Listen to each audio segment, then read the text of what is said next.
Assalamualaikum warahmatullahi wabarakatuh.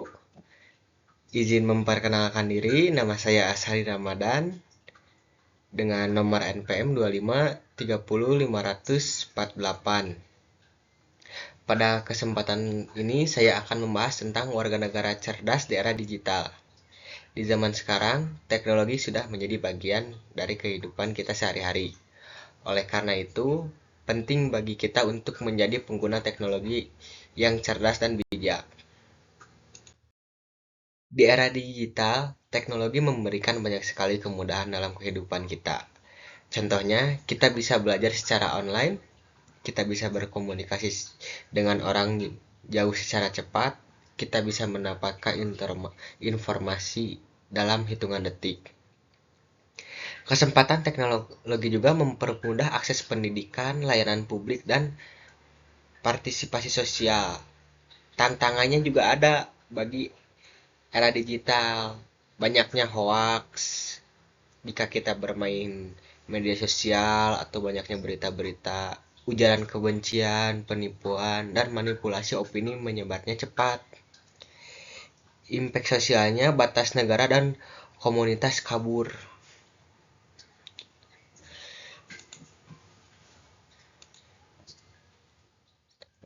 Selanjutnya ada pendidikan kewarganegaraan atau PKN sekarang tidak hanya tentang teori saja, tetapi juga harus ditetapkan dalam kehidupan sehari-hari termasuk di dunia digital. Di era digital, PKN mengajarkan kita hak kita sebagai pengguna internet seperti kebebasan berpendapat, kewajiban kita seperti tidak menyebarkan hoax, dan juga ada etika dalam berinteraksi di dunia maya. Selain itu, kita juga diajarkan untuk memiliki empati, yaitu memahami perasaan orang lain walaupun hanya berinteraksi melalui layar. Jadi, kewarganegaraan sekarang lebih menekankan pada karakter dan perilaku, bukan hanya pengetahuan.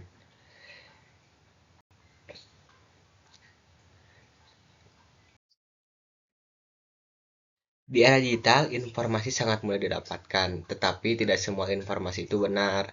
Karena karena itu kita harus memiliki literasi data, yaitu kemampuan untuk memahami, menilai informasi. Beberapa cara yang bisa kita lakukan: mengecek sumber informasi apakah berasal dari sumber terpercaya, melihat tanggalnya, apakah informasi tersebut masih relevan membandingkan dengan sumber lain. Selain itu, kita juga harus waspada terhadap judul yang sensasional atau berlebihan, karena seringkali itu hanya untuk menarik perhatian. Dengan literasi yang baik, kita tidak akan mudah tertipu dan informasi yang salah. Terlebih lagi, sekarang sudah zamannya AI. Banyak video-video yang dibuat oleh AI. Jadi ada tips untuk memeriksa apakah itu ada benar atau tidak. Tips praktisnya adalah periksa sumber, cek tanggal, bandingkan beberapa sumber, waspada judul sensasional.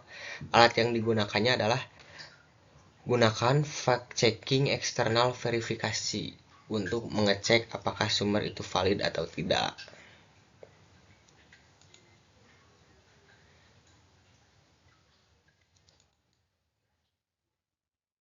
Selanjutnya ada kewarganegaraan digital, tanggung jawab. Sebagai warga negara di era digital, kita juga memiliki tanggung jawab. Yang pertama adalah berpikir sebelum berbagi. Yang artinya kita harus memastikan bahwa informasi yang kita bagikan itu benar dan tidak merugikan orang lain. Yang kedua adalah menghormati privasi. Kita tidak boleh menyebarkan data pribadi orang lain tanpa izin. Yang ketiga adalah melaporkan penyalahgunaan seperti konten negatif, penipuan, karena apa yang kita lakukan di dunia digital itu bisa berdampak besar baik bagi diri kita maupun orang lain. Jadi kita harus berpikir dulu sebelum membagikan. Hormati privasi orang lain juga dan laporkan jika ada penyalahgunaan. Nah, untuk selanjutnya ada 9 elemen kunci kewarganegaraan digital. Dalam kewarganegaraan digital ada beberapa elemen penting yang harus kita pahami. Contohnya ada akses. Semua orang harus punya kesempatan menggunakan teknologi. Ada literasi, kemampuan memahami dan menggunakan informasi. ada keamanan, yaitu melindungi diri dari ancaman digital. Etika itu sangat penting. Kita harus berperilaku baik di dunia online. Ada juga hukum, memahami aturan dan konsekuensinya. Selain itu, ada juga kesehatan digital, yaitu bagaimana kita mengatur waktu penggunaan gadget agar tidak berlebihan. Intinya, kita tidak hanya harus bisa menggunakan teknologi, tetapi juga memahami cara menggunakannya dengan benar dan bertanggung jawab. Nah, walaupun kita udah belajar banyak tentang kewarganegaraan digital, masih ada tantangan besarnya. Salah satunya adalah banyak orang tahu teori tetapi tidak menerapkannya. Contohnya, masih banyaknya yang menyebarkan ujaran kebencian, terjadi perdebatan yang tidak sehat di media sosial. Hal ini menunjukkan masih perlu adanya edukasi dan kesadaran yang lebih luas. Solusinya adalah pendidikan sejak dini, pembelajaran berbasis praktik, peran aktif guru dan masyarakat. Masalah utamanya adalah kesenjangan antara nilai yang diajarkan dan perilaku online nyata, polarisasi, dan ujaran kebencian.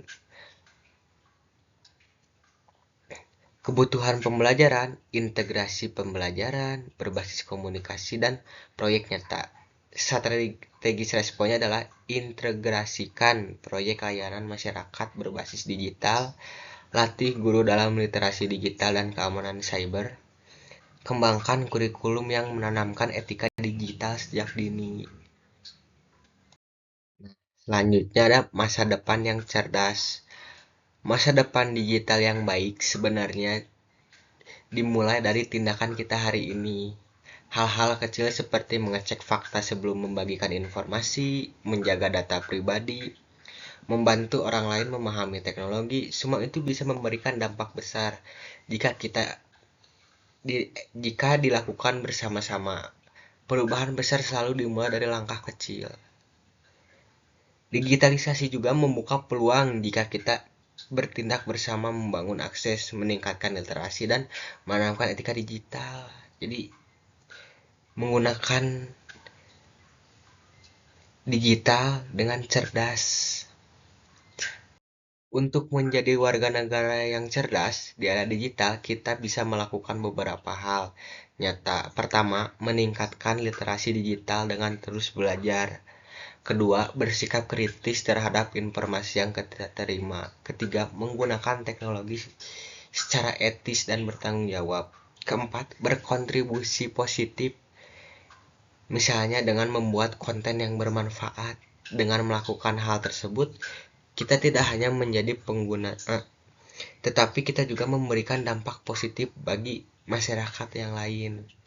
Salah satunya kita bisa membuat video edukasi menggunakan media sosial, cara penanganannya gimana.